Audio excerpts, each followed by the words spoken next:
Olá pessoal, tudo bem com vocês? Começando aqui mais uma edição do nosso Indústria Cast, nossa terceira temporada. Sempre lembrando que o nosso programa tem o patrocínio e o apoio da Federação das Indústrias do Estado da Bahia. Contamos também com a parceria da Urban, que é esse estúdio onde nós gravamos o nosso programa todos os meses, quinzenalmente, na verdade.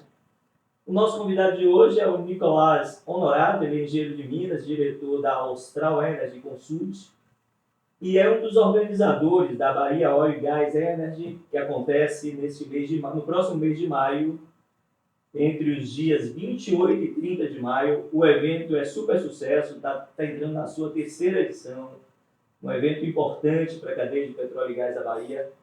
E a gente vai fazer um programa diferente hoje. Eu estou aqui no estúdio e o Nicolás está lá no Canadá. Nicolás, obrigado pela sua participação, pela sua presença no nosso programa. É um prazer tê-lo aqui. Olá, Geraldo, tudo bem? Muito obrigado. Eu queria que você... Vamos falar um pouquinho primeiro da feira, do evento, né? Um evento super importante aqui para a Bahia, né? Já está um evento super consolidado. Depois a gente vai falar também sobre a cadeia de petróleo e gás, né? Sobre esse setor tão importante também para a economia baiana e para a economia brasileira. Eu queria que você me falasse do evento, né? Tudo prontinho já para o evento, tudo certinho. Quais são as novidades para a edição desse ano do evento, da feira? Sim, já na contagem regressiva, né? Faltam aí poucas semanas já para a terceira edição do Bahia Oil and Gas Energy, terceira edição com feira, tá? Porque o evento já vai para a 13ª edição. Primeiros anos foi só uma conferência, né? Uma conferência do setor de petróleo e gás do norte e nordeste do Brasil. E depois evoluiu já para uma feira e com muita demanda, né? Com muita empolgação do setor de óleo e gás do norte e nordeste do país e também do sul-sudeste, mas que tem interesse nesse setor nosso, nestas particularidades do setor de óleo e gás da nossa região, que é diferente a de outras regiões do país, né? Realmente há um interesse pelo que acontece na nossa região norte e nordeste, né? A exploração e a produção de petróleo em terra, né? Que é um bicho diferente à produção do mar. Temos muita produção, temos muitos poços produtores, muitos poços injetores, temos muitos poços abandonados também, que precisam também, talvez, uma recuperação. Temos atividade no mar também, né, com Sergipe, com um potencial enorme de crescimento, com grandes reservas de gás. Temos, claro, a margem equatorial na região mais norte do país. Então, tem a parte de refino e petroquímica, que somos muito fortes, né, no norte e nordeste, né, com o polo de Camaçari e outras refinarias espalhadas por diferentes regiões. Então, assim, realmente há um interesse muito grande no país e fora do país pelo que acontece no setor de óleo e gás no norte e nordeste. E Salvador é a capital do norte e nordeste, com permissão das outras, né? Cidade histórica, muito agradável para se fazer eventos, né? Então, no início, a gente fazia o evento de forma itinerante por diferentes cidades do país, da região, mas agora já ficou fixo em Salvador, e sim, vai ser a terceira edição com feira. Estamos aí acreditando que vamos chegar nos 12.000 visitantes este ano, né? Temos aí na faixa de 300 expositores, né? Temos as duas asas do Centro de Convenções de Salvador ocupadas com estandes, né? Foi um crescimento expressivo a respeito da primeira edição, que foi há 3 anos atrás, que foi somente em um pavilhão. Então, realmente estamos só refletindo essa pujança do setor de óleo e gás na região, que é muito importante para a economia e para a sociedade da região norte e nordeste como um todo. É um evento gratuito, né, Nicolás? O evento tem acesso gratuito, é uma característica dos nossos eventos. Queremos que todos os profissionais do setor de petróleo e gás participem, que pagar para entrar não seja um empecilho. Então, a gente abre todas as atividades do evento, são gratuitas, a conferência, o congresso acadêmico, a sessão técnica, a feira, claro. Então, qualquer pessoa pode entrar, é só se inscrever pelo site previamente, mas pode acessar todas essas atividades dentro do evento e circular livremente por elas, né? Muito bacana. Vocês estão divulgando que a expectativa é movimentar em torno de 400 milhões de reais, né? Em rodadas de negócios, não é isso? Isso aí. A rodada de negócios é uma das atividades principais do evento, aqui os empresários mais gostam, né? Porque eles conseguem falar diretamente com os responsáveis de compras, de suprimento, né? Das grandes empresas, grandes ou médias ou pequenas empresas de petróleo, sejam elas de exploração ou produção ou de refino, né? E transporte. E aí, nessas reuniões, são reuniões curtas, de 15 minutos, eles conseguem identificar oportunidades de negócio, identificar parcerias. Essa estimativa de rodar de negócio, de geração de negócios, sempre achamos que fica curta, na verdade. Provavelmente no médio e no longo prazo, a geração de negócios é muito superior a esse valor, né? E a pessoa, talvez lá, 5 anos depois, nem lembra que o contato inicial aconteceu na nossa rodada de negócios no Bahia Oilangás. Mas o evento é uma atividade dentro do evento que realmente desperta muito interesse e que gera realmente uma quantidade imensa de negócios, entre empresas de pequeno porte, às vezes, mas que esta é a única oportunidade de conseguir conversar com o seu potencial cliente. Bacana. Tem alguma novidade, tem alguma coisa muito diferente em relação ao passado, alguma coisa que você acha que vai chamar a atenção dos participantes, do público em geral, esse ano? A gente continua com um modelo de feira muito integrado entre as atividades técnicas e a feira, né? Como falei, qualquer pessoa pode entrar e pode circular livremente, e não há salas separadas, salas fechadas, é tudo aberto, tudo muito disponível, acessível, né? Talvez a grande novidade este ano é a arena de financiamento. Nós temos um espaço para que as empresas interessadas em buscar financiamento possam conversar com os bancos ou os fundos de investimento que oferecem esses recursos, né?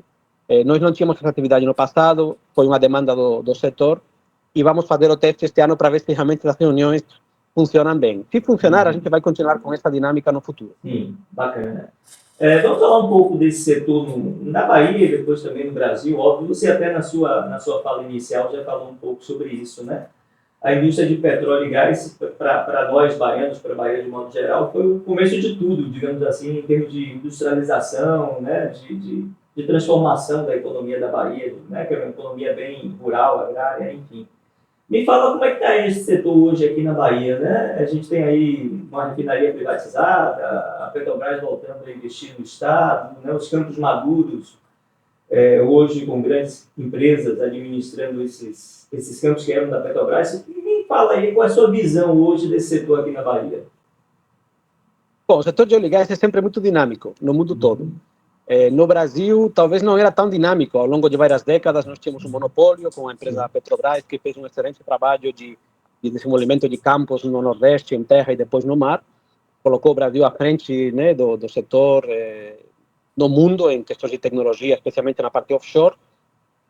Desde que houve a quebra do monopólio, já há 20 e tantos anos, começou esse dinamismo, começaram a entrar outros players, outras empresas de menor porte, empresas locais, muitas delas, empresas de petróleo com capital local, com conhecimento local. Isso, aos poucos, né, talvez demorou um pouco para avançar, mas já, finalmente, já nos últimos anos, a gente tem visto um dinamismo do setor, com empresas crescendo, empresas se juntando, vendendo ativos, passando ativos menores para empresas ainda menores que conseguem focar muito na produção desses ativos, tirar essa riqueza, gerar riqueza na população local. Então, é um setor muito dinâmico, e isso, claro, tem reflexos também na parte downstream, na parte de refino e petroquímica. Como você disse, houve um movimento país, né, há alguns anos atrás, que agora há questionamentos quanto a esse movimento, sobre a questão estratégica, né, do refino e da petroquímica, e continuará sendo dinâmico. Haverá novas aquisições, haverá novas mudanças, haverá novas refinarias. Começa a haver refinarias também independentes, não só aquelas de grande porte. Essas refinarias independentes existem no mundo todo e têm um papel fundamental para flexibilizar esse mercado também de derivados de petróleo.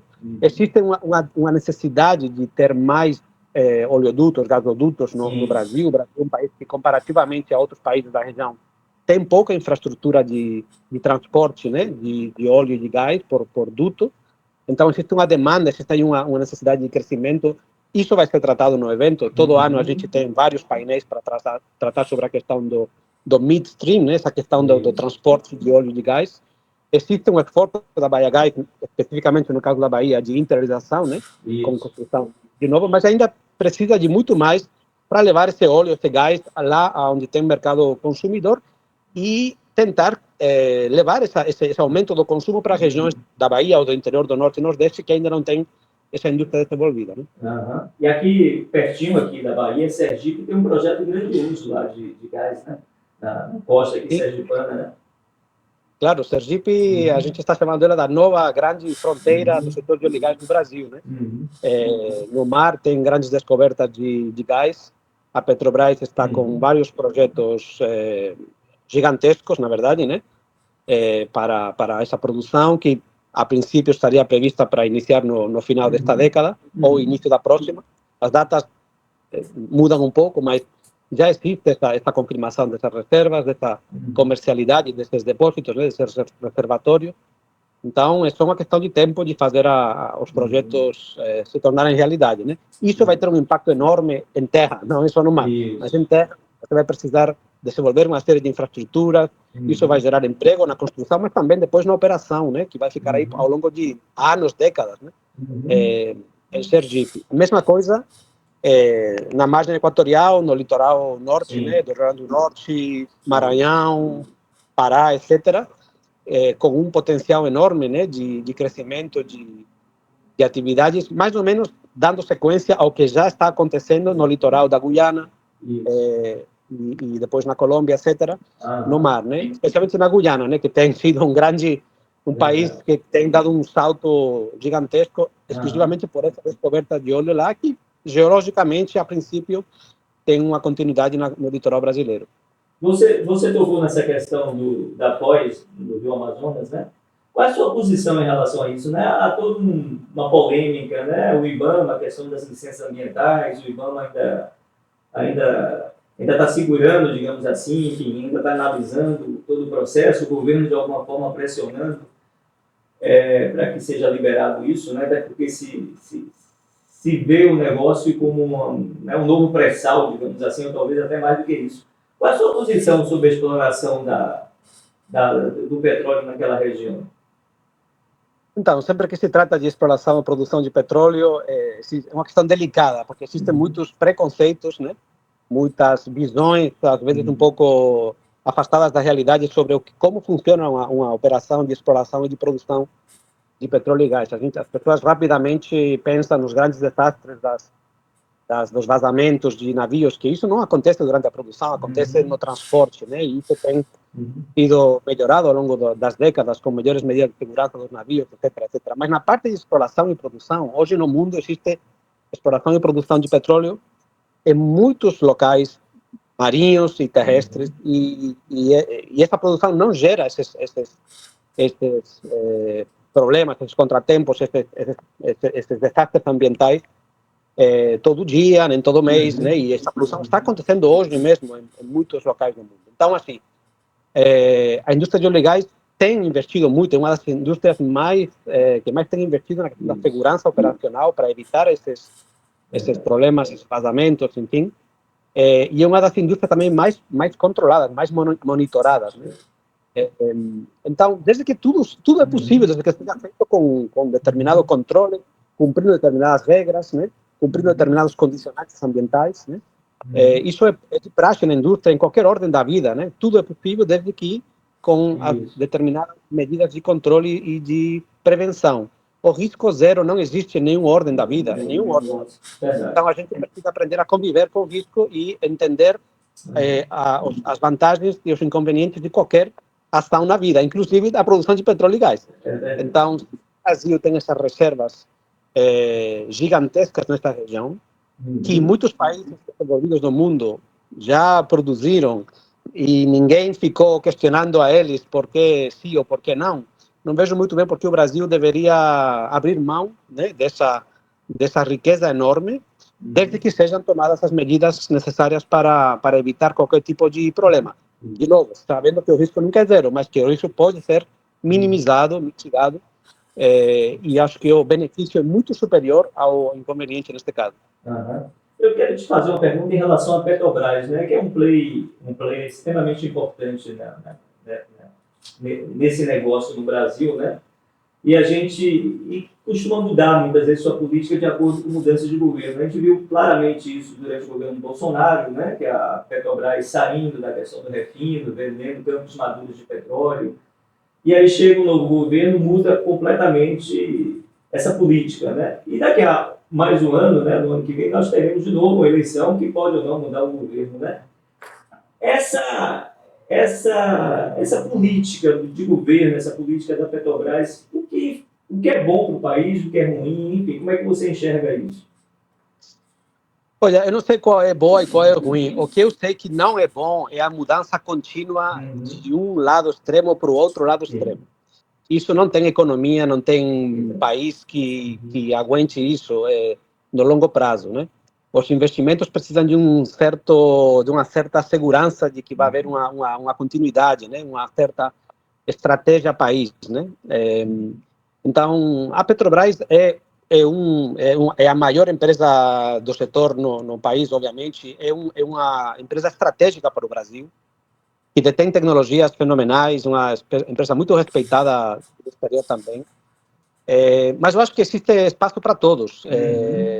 Existe espaço para uma grande Petrobras com grandes operações, gerando muitos benefícios para o país, e existe espaço para empresas menores, locais ou não locais, produzindo, gerando riqueza local com outros mecanismos, com outra forma de contratação de bens e serviços e de pessoas, e também gerando esses benefícios. Então, eu acho que não há necessidade de ser de um extremo ou do outro. O melhor é um caminho do meio que permita a coexistência de todos, porque existe um mercado suficientemente grande e ainda com um potencial enorme de crescimento para esses dois tipos de players. E isso acontece tanto na exploração e produção quanto na parte de refino e petroquímica, né? Existe a necessidade de ter refinarias de grande porte, são muito necessárias. As refinarias são estratégicas para um país deve ter propriedade sobre determinadas refinarias, mas não necessariamente tem que ser todas elas públicas, né? ou governamentais, né? Digamos, empresas públicas. Pode haver um mix, né? Eu acho que os países que têm dado mais certo, que têm uma segurança energética melhor, são aqueles onde há uma convivência, uma coexistência entre esses dois modelos de forma, digamos, bem pensada, planejada e lógica, né? Bacana. Você falou em extremo, e você está pertinho do presidente Donald Trump, que mudou, né, a lógica do comércio internacional nos últimos dias, aí, com os tarifaços, enfim. Alguma coisa na área de petróleo e gás, alguma repercussão dessa mudança do governo americano nesse cenário internacional, Nicolás? É curioso porque de todas as tarifas aplicadas nas últimas semanas, que até se perde, né? Porque cada dia chegam novas e diferentes setores. A de óleo e gás tem sido, pelo menos o que foi anunciado, tem sido a de menor incremento, né, da alíquota, especialmente no que diz respeito da importação de óleo do Canadá para os Estados Unidos, né? Que os Estados Unidos é um grande importador de óleo canadense. Porque Estados Unidos precisa desse óleo, então pode tentar crescer um pouco a barreira, mas também não demais, porque senão se engarguela eles sozinhos, né, Estados Unidos. Então, eu acho que aí eles mediram mais ou menos o impacto disso aí. De novo, é um setor muito dinâmico, sujeito a todo tipo de decisões que fogem ao que os comuns, os mortais, podemos participar, né? A gente simplesmente recebe as notícias como recebe. O preço do barril de petróleo é também, enfim, totalmente sujeito a mudanças, né? E então, este tipo de medidas, a indústria vai se ajustar, de uma forma ou de outra, e se houver barreiras em um determinado espaço, um determinado local, um determinado país, a indústria vai buscar alternativas, né? Por sorte, o mundo é muito grande, o mundo precisa de energia, vindo de diferentes fontes, né? Colaborando as diferentes fontes para poder suprir essa energia. E quando chegam desafios como estes, de mudanças súbitas, radicais, às vezes até são boas, porque a gente começa a enxergar outros possíveis mercados, outras possíveis fontes, outras possíveis parcerias que a gente nem enxergava porque era muito cômodo como a gente convivia ou vivia, né, previamente. Então, eu quero enxergar isso como uma oportunidade de abrir novos mercados, abrir novas frentes e novos clientes, novas parcerias, né? E deixa que a coisa vai se ajustando aos poucos. Verdade. Voltando para o nosso cenário local, regional, nacional, o que é que seria de interessante para o setor de petróleo e gás, assim, em termos de medidas, seja econômicas, seja de regulamentação, para destravar projetos, enfim, para tornar o setor mais dinâmico, mais competitivo, eu falo até internacionalmente falando? Então, no Brasil tem havido realmente nos últimos anos uma regulamentação, assim, um aumento na criação de regulações que venham a promover né, a atividade de óleo e gás, a tornar ela mais competitiva, né, a respeito de outros mercados. Mas eu acho que ainda estamos aquém de outros mercados vizinhos até nossos, né? Não precisamos nem ir muito longe. Em termos de dinamismo, de capacidade de investimento em determinados setores ou segmentos do setor de óleo e gás, né? A parte em terra, da exploração e produção em terra, deveria ser mais dinâmica, né? A ANP, a Agência Nacional do Petróleo, tem feito um esforço por criar essas rodadas de acumulação marginais, mas eu acho que tem muito ainda para ser promovido, tem muitas empresas de vários portes que ainda podem participar e agregar valor e gerar riqueza, então isso precisa ser ainda mais facilitado, né? Como falei, a parte do transporte em oleodutos, gasodutos, precisa também ser destravado, realmente o Brasil está um pouco aquém nessa questão de transporte, de infraestrutura, né? Precisamos criar mais. E depois existe uma questão da qualificação. O Brasil é um país com uma grande população. Sim. E a gente precisa de pessoal técnico, pessoal engenheiros, técnicos de manutenção, de operação. Temos excelentes exemplos em países vizinhos como a Argentina, a Colômbia, que são exportadores de mão de obra técnica muito bem qualificada no setor de petróleo e gás, e o Brasil ainda não faz isso.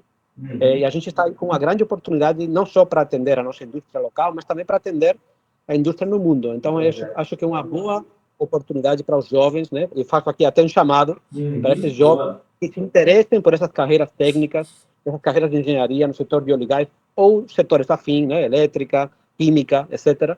Porque o mundo sempre vai demandar energia, sempre vai ter óleo e gás, pelo menos nas próximas décadas, e é uma excelente carreira profissional. E você falou nisso, Nicolás, eu me lembrei que a gente tem aqui instituições, entidades do mais alto nível nessa área, como é o caso, por exemplo, do Senai Cimatec, né, que faz um trabalho brilhante nessa área de formação de mão de obra e qualificação, né? Então, realmente, os nossos jovens precisam buscar essas oportunidades, porque elas existem de fato, né? O mercado está aí para absorver essa mão de obra. Nicolás, estamos chegando ao final do nosso programa, passa rápido, o papo foi muito bacana. Eu gostaria que você aproveitasse esses minutos finais para fazer um chamamento, enfim, reforçar o evento que acontece nos dias 28, 29 e 30 de maio, então está pertinho. Então aproveita aí, fala mais um pouquinho do evento, chama o pessoal para fazer as inscrições, enfim, fique à vontade.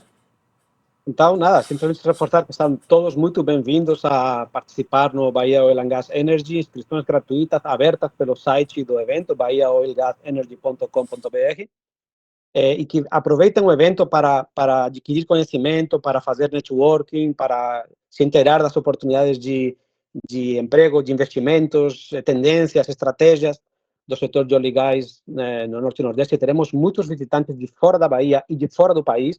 Temos delegações internacionais vindo de vários países, temos palestrantes do maior nível possível para falar de assuntos estratégicos. Então, acho que é uma excelente oportunidade para que todo mundo, todos os profissionais, todos os futuros profissionais do setor de óleo e gás participem e curtam o evento. Será um prazer receber todos vocês, 28 a 30 de maio, no Centro de Convenção de Salvador. Nicolás, obrigado, viu? Encerrando aqui mais uma edição do nosso Indústria Cash, agradecendo mais uma vez a FIEB, a parceria também com a UBA, e até uma próxima oportunidade. Tchau, pessoal.